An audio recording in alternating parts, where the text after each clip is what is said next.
শয়তানের বিস্ময়কর জীবন কাহিনী। তাদের কতজন সন্তান সন্ততি রয়েছে, তার স্ত্রীকে, একদিনে কত শয়তান জন্ম নেয়, তাদের আবাসস্থল কোথায়, তাদের কার কি দায়িত্ব আছে, তারা মানুষের কোথায় থাকে এবং কিভাবে পথভ্রষ্ট করে, কোন শয়তান সবসময় আমাদের সঙ্গে থাকে, তারা কি খায়, কোথায় থাকে, শয়তানদের কি মৃত্যু হয়? এই সব প্রশ্নের উত্তর জানব আজকের ভিডিওতে। শয়তানের সন্তান সন্ততির বিষয়টি কোরআন ও হাদিসে বিভিন্নভাবে উঠে এসেছে। আল্লাহ বলেন, তোমরা কি আমাকে ছেড়ে শয়তান ও তার বংশধরদের বন্ধু হিসেবে গ্রহণ করবে, যদিও তারা তোমাদের স্পষ্ট শত্রু। সূরা কাহাফ আয়াত 50।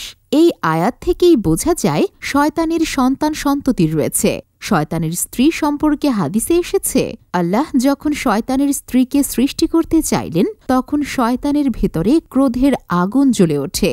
এই আগুন থেকে একটি অগ্নিস্ফুলিঙ্গ বের হয় এবং সেই অগ্নিস্ফুলিঙ্গ থেকেই শয়তানের স্ত্রী তুর্তুবা সৃষ্টি হয়।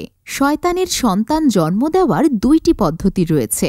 প্রথমত, মানুষের মতো স্বামী স্ত্রীর মিলনের মাধ্যমে। দ্বিতীয়ত, কিছু শয়তান নিজের শরীরের অংশ ঘষে ডিম পাড়ে এবং সেই ডিম থেকে নতুন শয়তানের জন্ম হয়। অন্য এক হাদিসে এসেছে, শয়তান প্রতিদিন 10টি ডিম পাড়ে এবং প্রতিটি ডিম থেকে শয়তান জন্মে।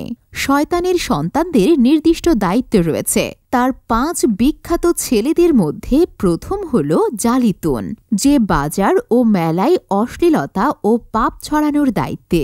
2 নম্বর ওয়াসিন, মানুষের মধ্যে ফিতনা সৃষ্টি করা ও বিপদের সময় ধৈর্যহীনতা ছড়ানো। 3 নম্বর ওয়ালহান, ইবাদতের সময় লোক দেখানো প্রবণতা সৃষ্টি করা। 4 নম্বর দাসিম, মিথ্যা গুজব ও কলহ সৃষ্টি করা। 5 নম্বর হল দামাস, সালাম না দিয়ে ঘরে প্রবেশ ও বিসমিল্লাহ না বলে খাবার খাওয়ার ক্ষেত্রে উস্কানি দেওয়া। এছাড়াও শয়তানের এক বিশেষ সন্তান হল কারিন।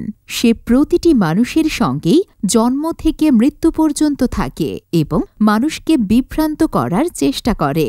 শয়তানের আবাসস্থল সম্পর্কে হাদিসে বলা হয়েছে, তার সিংহাসন সমুদ্রের ওপর, বাজার ও গোসলখানাও তার অবস্থান স্থল।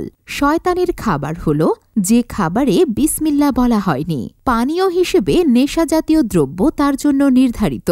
শয়তান কিয়ামত পর্যন্ত জীবিত থাকবে, তবে কিয়ামতের দিন আল্লাহ তাকে ও তার অনুসারীদের ধ্বংস করবেন। আমরা যেন শয়তানের ফাঁদ থেকে মুক্ত থাকতে পারি, সেজন্য আল্লাহর কাছে প্রার্থনা করা উচিত। ইয়া আল্লাহ, আমাদের শয়তানের কুমন্ত্রণার হাত থেকে হেফাজত করুন। আমিন।